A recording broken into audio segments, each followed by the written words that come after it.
Good morning Malacañang Press Corps and sa mga guests natin from Iloilo City and Kalinga and siyempre kay Mrs. Roque, good morning. Good morning Presidential Spokesperson Harry Roque. Magandang umaga, Pilipinas, at magandang umaga to the ladies and gentlemen of the Malacañang Press Corps.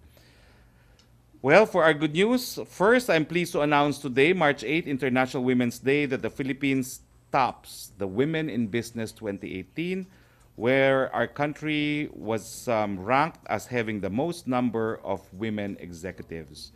This is according to Grant Thornton International, one of the world's largest professional services network of independent accounting and consulting member firms when it surveyed 4,500 senior executives across 35 countries.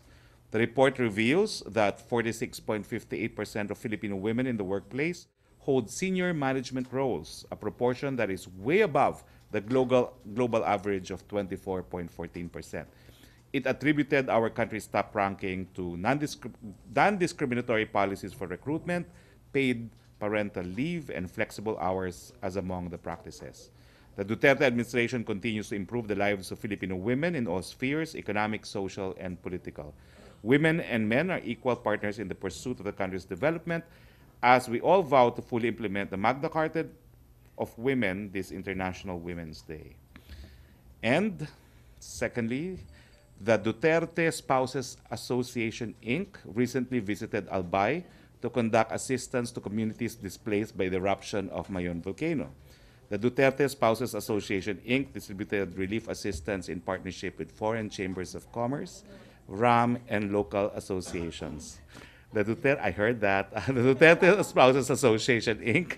also participated in a relief effort for 4,000 women displaced by the fighting in Marawi. Nais namin ipaalam sa publiko na ang TESDA po ay magbibigay ng libreng construction workers training sa higit kumulang 100,000 katao para maisakatuparan ang ating Build infrastructure plan.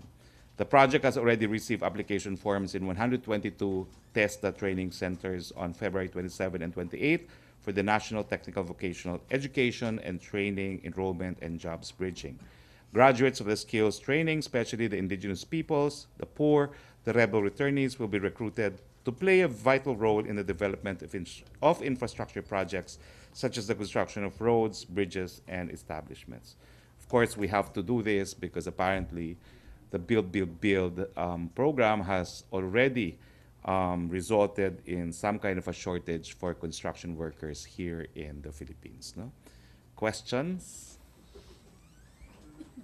Questions, MPC? Ian Cruz. Microphone. Anong ginawa mo, Ian, kay Joseph Morong? Ilabas mo si Joseph Morong. Meron siyang ibang ginagawa, sir. Good morning po, Secretary. Sir, nabanggit ni UN Human Rights Chief Al Hussein na kinalulungkot daw niya yung nabanggit ng Pangulo nung nasa Davao kami, sinabi ni Presidente na huwag magsasalita yung mga pulis o yung mga sundalo kapag may mga mag-iimbestiga kahit daw dun sa mga taga-UN. Sabi niya, may duty raw ang Estado, ang pamahalaan na i-uphold ang human rights at kailangan i-engage ang mga tao na ina-appoint ng kanilang council. Ay, hindi ko po din dispute na may obligasyon ang gobyerno ng Pilipinas sa batas sa pangtao. No? Pero ang sinasabi lang namin, hindi naman po binabaliwala ang soberenya pati po dyan sa UN Human Rights Council. Kinakailangan po pumayag ang mga bansa kung nais mag-imbestiga ng mga rapporteurs. Ang hindi pumapatawad natin si Calamard pumasok ng Pilipinas, uninvited, and made her conclusions na para bagang nag-imbestigasyon na siya. Siguro po matatagalan bago mahilom yung mga sugat na nagresulta doon sa ginawa ni Calamard. Ang masakit po dyan kay Calamard pa, no? She came here unannounced at the time when we were in the process of negotiating her investigation. So this is what happens when the UN Human Rights Council does something that would cause a member state of the UN to lose trust in some of its rapporteurs. My reply to His Excellency, the Prince of Jordan, is it's a two-way street. The entire human rights mechanism of the UN is built around sovereignty, and it will not work if rapporteurs become untrustworthy as far as sovereign states are concerned. Sir, may nabanggit pa siya, no? Concerned daw siya sa deepening repression and threats dun sa mga individuals with independent views or dissenting views. Na-mention niya nga po, si Senator De Lima, na nakakulong daw for over a year na arbitrarily, kahit walang clear violation, clear case. Well, His Excellency is a national of Jordan. No? We do not know how the legal system works in Jordan.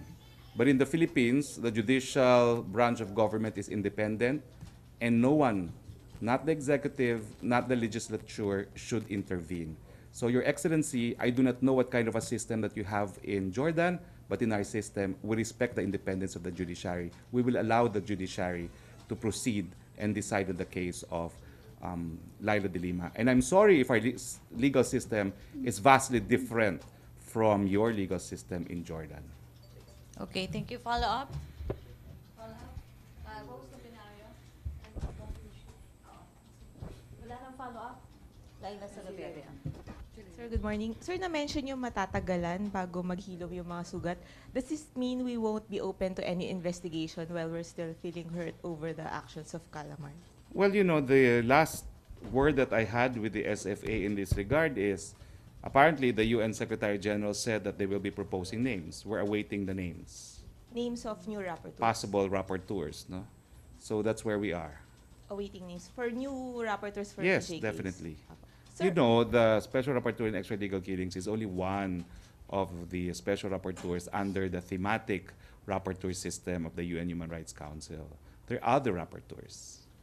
sir, how about your recommendation for rapporteur? Well, I withheld my recommendation when I found out that there was already communication between the UN SecGen himself and our Secretary of Foreign Affairs. Let's await the list of possible names to be given by the UN Secretary General. Thank you. Okay, follow-up? Rosa Venario. Ay, sir, ibang issue. Sir, reaction lang po dun sa sa nangyari po sa House Justice Committee na may probable cause daw po yung impeachment complaint laban kay Chief Justice Sereno. Well, patunay na naman po ito na gumagana yung ating mga proseso na nakasaad sa ating saligang batas, lalo na yung proseso ng impeachment na proseso para mapanagot yung pinakamataas na mga opisyales ng ating bayan.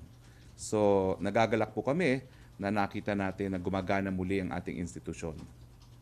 Thank you, sir. Follow-up? Other issue? Ralph? Other issue? Ted Tubera. Good morning, Secretary. Secretary, may nabanggit po kayo yesterday about this Pangasinan group sa MRT. And you said that yung 1/3 na pupunta sa political machinery, would we know kung nabanggit po ba ng mga whistleblowers na sinasabi nyo kung sino yung political machinery It's na now in the nakinabang? process of investigation, and this is what I promised to do. No? I have some documentary evidence already. Perhaps beginning next week, I will devote 1 day a week in disclosing facts and details about the plunder of MRT3. No? But I have documents already. I'm just giving notice to the NBI and DOJ before I go public with the documents. But I promise that this will be a continuing activity that we will have here, and which is dissecting the plunder of MRT3. Who will initiate the filing of charges? Because last briefing here, you said that there could be new charges against the previous officials of the OTC. We'll see, because I'm directly turning over documents to the NBI and the DOJ. So we will see what they will do with the documents. Thank you. Okay, follow-up? But in due course, after I've submitted the documents, we could release even some of these official documents, no, in the following weeks. Hi, sir. Ina. Sir, can you give us maybe an idea on who these whistleblowers are? Did they used to work with officials of the previous administration? That's why they know Of about- course, the nature of whistleblowers is they're always insiders. That's why they're whistleblowers. And when did they start coming forward to Malacañang, to you or government sitting officials? Well, I got my first batch of documents today. But I have gotten information well, I think it's about 3 weeks ago. Follow-up? Follow-up? Rosa Venario? Sir, possible po ba yung parallel investigation ng NBI at Ombudsman dyan po sa plunder case po ng dating MRT officials or dating Aquino administration officials? That's without prejudice. And we are hoping that the Ombudsman is conducting its own parallel investigation because an official complaint has already been filed. Alam mo, ang diferensya naman po sa Ombudsman, kung may kakulangan ng ebidensya, pwede naman ang Ombudsman na ang kumuha ng ebidensya kung gusto ng Ombudsman. Kung ayaw ng Ombudsman, wala tayong magagawa. No? Kaya nga, inaasahan natin na magiging patas ang ating Ombudsman, bagamat siya po'y kaalyado ng nakaraan na administrasyon, naniniwala naman ako na kung may ebidensya na dapat lalo pang paintingin ng Ombudsman ang investigasyon, gagawin niya. Dahil napakadami naman po talagang nagdusa dito sa MRT. No? Mula po dun sa 500,000 na sumasakay sa MRT, ngayon 200,000 na lang po ang sumasakay. Thank you, sir. Follow up, Ian Cruz. Secretary, pwede na bang pangalanan sino-sino yung mga Pangasinan Group? Hindi pa po. Ongoing investigation. Sige po. Follow up, Although I'm sure nanonood sila, malapit na po makahabol ang katarungan sa inyong lahat. Pero Secretary, kanino sila lumapit na agencies? Sa inyo mismo o kay Presidente?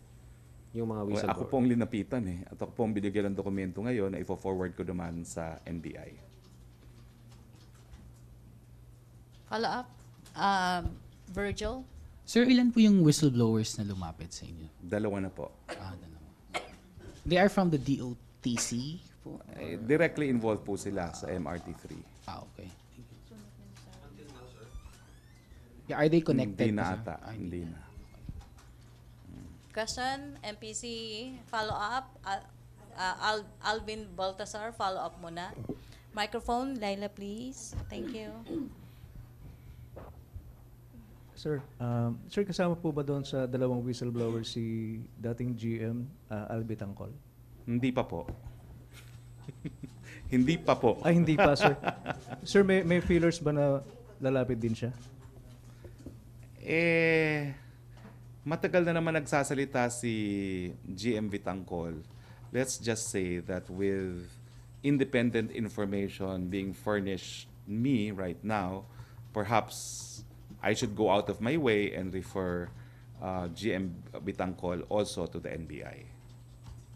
Okay. Other issue? Tapos na tayo sa MRT. Tina Mendez. Sir, good afternoon, sir. With the current ban on foreign entities sa Philippine Rice, yung marine research, ano pa yung ibang plano ng administration on the issue of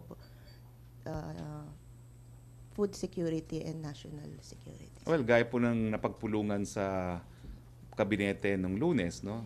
Bibili na tayo ng sariling research vessel natin, pero meron naman po tayo nagagamit ng research vessel din. Kaya nga po ang sabi ni Secretary Piñol, isang dekada na tayo na nagkakaroon ng scientific research dyan sa Philippine Rice. No? So talaga pong tinututukan yan ng Department of Agriculture dahil dun sa tanging yaman sa pangingisda, at tinututukan din po yan ng DNR dahil yan naman po ay kinukonsider nating kabahagi na ating tanging yaman or natural resources na kabahagi rin ng katungkulan ng DNR.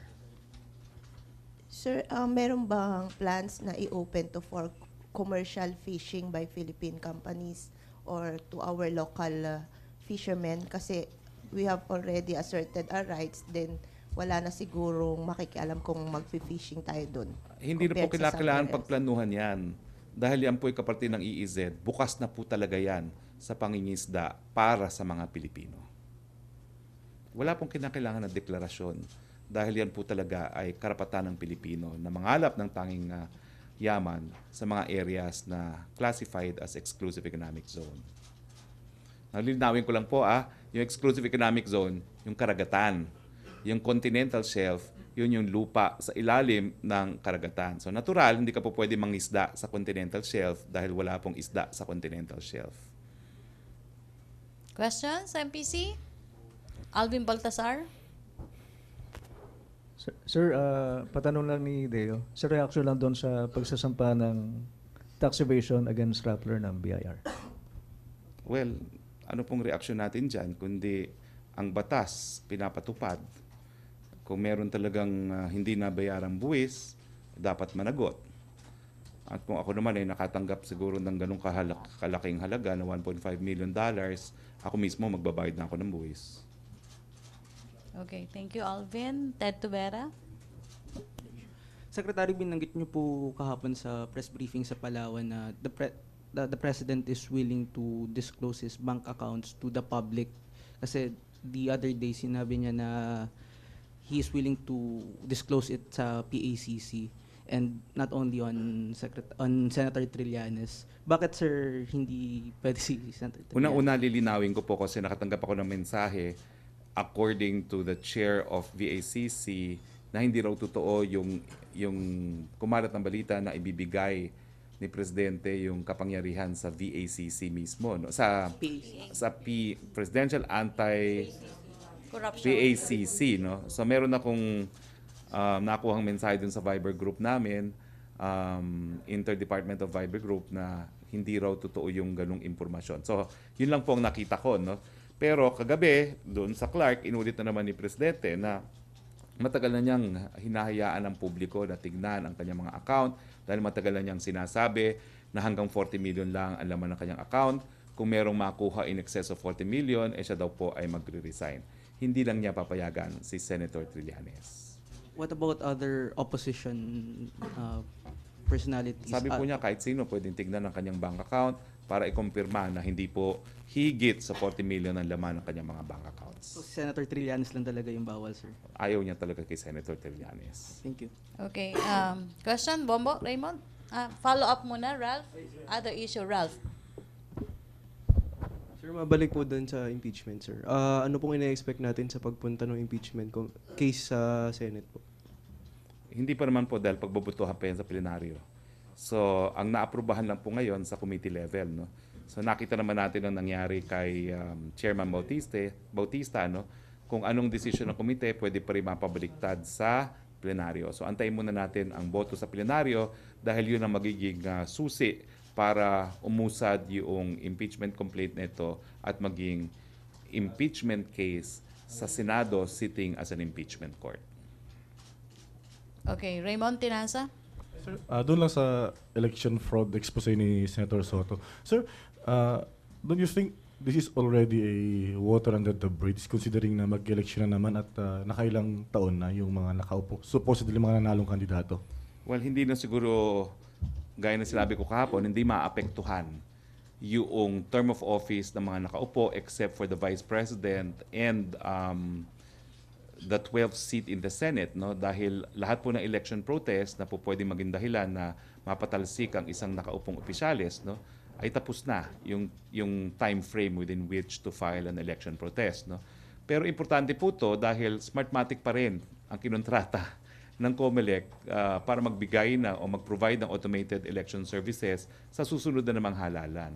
So kung tama ang sinasabi ni Senator Soto na sa Smartmatic mismo nanggaling yung dayaan, dapat malaman natin ang katotohanan dahil baka mamaya magkaroon na naman tayo ng dayaan sa susunod pang eleksyon. At ang sabi naman ng Pangulo, habang siya ay presidente, hindi niya papayagan ang dayaan sa eleksyon. At nagagalak naman po ako na tinanggap ng COMELEC ang hamon, iimbestigahan daw nila itong mga bagong impormasyon na linathala ni Senator Soto sa Senado.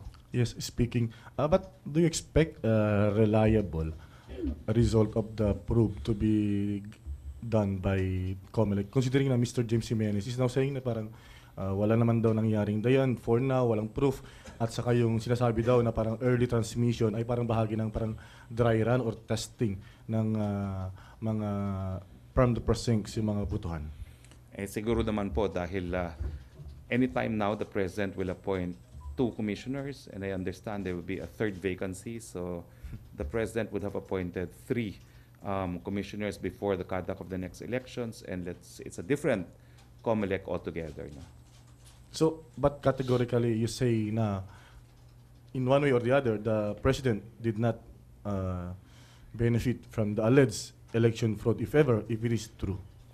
If you are to ask some of the diehard supporters of the President in the last election, they feel that they got more votes. So it is not as if they benefited. they lost votes according to his supporters, but the president is happy with his almost 6 million